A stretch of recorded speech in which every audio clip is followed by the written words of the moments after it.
Emeritus Kate Israel, thank you for coming back into the studio. Beautiful day. It's a gorgeous day here in downtown Providence to talk all things news and politics and media. The big story this week is Sinclair, that viral video that's gone around about the script that has taken the media by storm about newscasters reading again this kind of very pro-Trump agenda. The basic problem with the script is the fact that there is a script.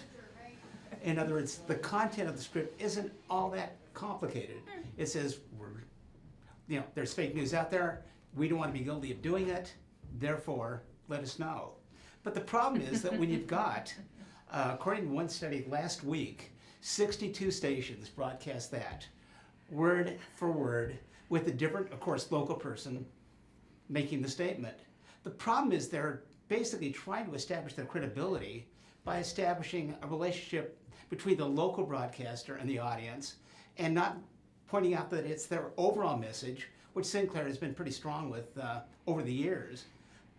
It's basically they're trying to sneak it in, is the best way to put it. And it's not the first time they've done it. But what's happened is, as far as I can tell, there's been at least one station now that has come out and said that we're not going to do it. In Madison, Wisconsin, we're far ways from there. It certainly hasn't hit the Providence area as far as I know. But it's a situation in which we've got the ownership of a number of stations trying to expand their ownership. And I'm going to try to put it in context, if I may. If one goes back to 1934, we had the Federal Communications Act. And in it, they tried to balance the public interest with the idea of controlling the air. And it set us basically procedures that said you could own 5 TV stations in a market. Correction, 5 markets nationally. After a period of time, they modified it. During the Reagan era, they expanded it to 7, and eventually to 12. With a Republican Congress, Clinton, during his presidency, expanded it to not a certain number of stations, but the idea that you'd have no more than, I think, 39% of the market. Sinclair, with their latest effort to try to take over the Tribune stations, is going to have well over 200 stations and 72% reach in the United States. It's an incredible amount of influence. Well, I mean, as you talk about the changes in the FCC rules and regs over the years, I mean, is that legal? It's perfectly legal because the Federal Communications Commission, in this case, makes the decisions as to how to enforce what they want. It's the thing that makes it interesting is that when they expanded it up to 39%, it just happened to be the exact number that one of the applicants was going to reach. And I have a faint feeling that they're going to announce a possible cap of 72% any day now. So let's talk about what we've seen. You've seen it in social media. I'm sure from folks saying, wow, I couldn't believe this, again, the scriptedness of it. I was speaking with Jennifer Lawless down at American University. I mean, is Tribune too big to fail? Are they going to get any backlash or repercussions from this? I think they're going to get backlash, but the question is whether it's going to be now or in the 2018 election. I think what we're basically seeing is that an assumption was made at one point that the idea was with enough media, the average voter or citizen could get enough information to make a decision. The problem is that we've seen more and more narrowing of that informational process. Newspapers aren't as effective. Social media is very important, but the number one source of information, according to most studies now, is local news.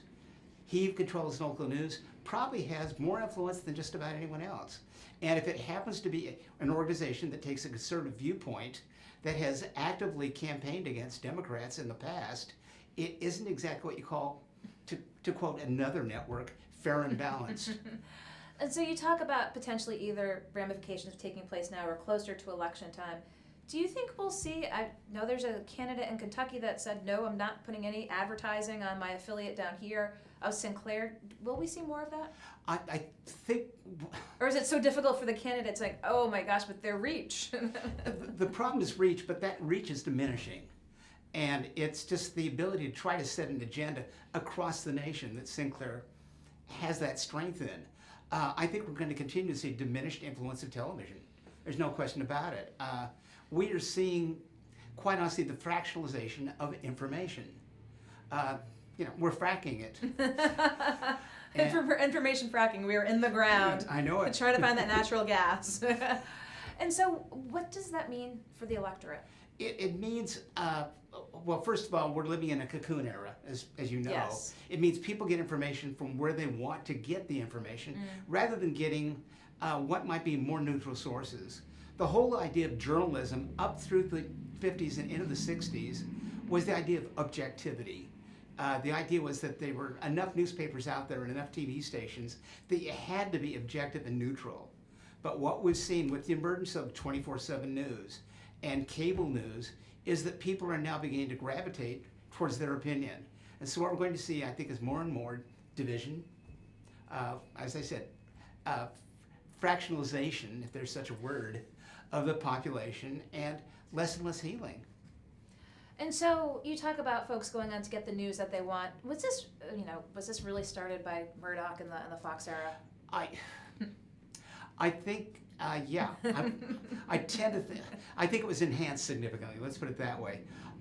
We've seen other forms of communication that appealed to that bias, but I think Fox sped it up. There's no question about it. What we've seen is, the whole term sort of throws me off. We talk about Fox News, but it's not Fox News. It's Fox Opinion. It's not MSNBC News. It's MSNBC Opinion. And the result is that you tune into the station that you like the most, and quite honestly, you avoid the station that you might find yourself screaming at when you're watching it. And does this not come from the top? Does this not come from the president himself, basically backing Sinclair and calling everyone else fake news? I think there's a tie in there.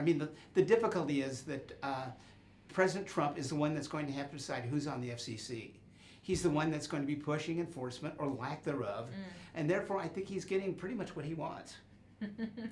So what are things going to look like 2 years, 5 years from now? As you said, we talk about Sinclair and Tribune just being this monolith, but you also talk about, more online and less TV. What does it look like in a couple of years' time? It's extremely hard to predict. It's the Wild West. It's the standard thing. Trying to predict what's going to happen 5 years from now is next to impossible. When they modified the Telecommunications Act in 1996, they did it because they were concerned about the impact of the telecoms, AT&T, Verizon. So they made all sorts of modifications, and look at the influence that they have now. Unless you're looking at your cell bill, it isn't quite the same thing. Well, speaking of having an inordinate amount of power, we did just see the FTC said that they were investigating Facebook.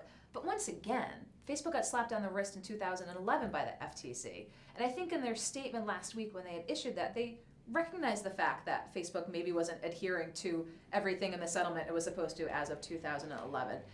Can these entities be regulated? Well, the difficulty is that we're seeing more and more of the regulation occurring from a political perspective. And yeah, Facebook may run into difficulties, especially if they begin to show a slight leftward lean. If they bear right, they may get, go to it, go for it. Right now we've got the issue of Sinclair merging with the Tribune Company. Not merging, at least buying them out. Meanwhile, you've got CNN and I guess AT&T talking about a merger. And while the former, that is the Sinclair merger, seems to be, going okay, the other one seems to be in trouble. Now, the question is why? Is that politics? And the answer is CNN as opposed to Sinclair. So, again, this video, seeing the script of it, and you talk about the script being at the crux of it, but what was just your gut reaction when you first saw that video? It sounds semi-neutral. It says, hey, we believe that news should be fair. It should be balanced. But the problem is the repetition. When you hear all those different voices, it tells you that it isn't this local station telling you what they think, but it's coming down directly. And it's not the first time that these stations have sent out that message. What has happened is, that at least with Sinclair, you have a political editor. He's sending down the information and giving an indication. It's no different than the Republicans or Democrats coming out with their daily briefing as to what issues should be discussed. it's not the function, at least not the function we used to see when we talked about the news or the media. So we've seen it so fractured. Well, we see it. I know it's hard to predict, as you said, 5 years down the road. Will it ever right itself? With my bias, I've got to say, I can't see it writing itself for at least the next 3 years. It's going to take a different White House to shift things. If you find this acceptable, you're in heaven. If you don't, it's going to be a very difficult wait. Well, again, you're an expert on the matter, so this is an interesting time to be in, so to speak. But you've got the historical perspective. I appreciate you letting folks know, again, how the FCC had regulated media in the past, and what we're looking at now moving forward. It's the Wild West. It's an interesting thing where we've moved away from, I think, what the FCC originally talked about, which was the idea of fair and balanced, equal time, that provision, to now a matter of pretty much letting a deregulated state take place. Well, it's a crazy time in media right now. We certainly know that for sure here, and I appreciate you taking the time to give us that perspective.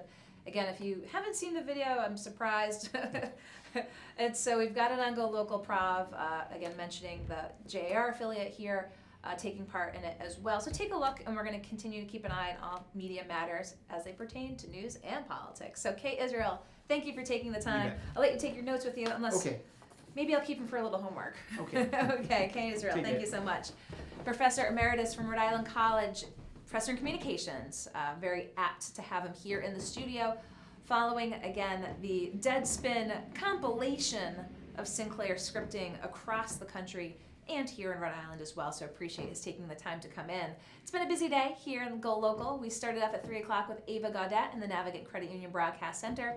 4 o'clock, Jennifer Lawless down at American University. Deming Sherman, the special master as it pertains to UHIP here, gave us a pretty good overview as to where things are at, where he thinks fixes can be made, and where he's not too sure as he simply oversees the food stamp portion of it, but was good to pick his brain, and of course, Kay Israel. So we appreciate your tuning in. We appreciate your feedback. We look forward to seeing you here in studio tomorrow. 3 o'clock is The Taste with Rick Simone. I'll be back with news and politics at 4. So wishing everyone a good Tuesday evening. Keep reading GoLocalProv.com. Read us on Facebook, but we'll see you back here in studio. I'm GoLocal News Editor Kate Nagel.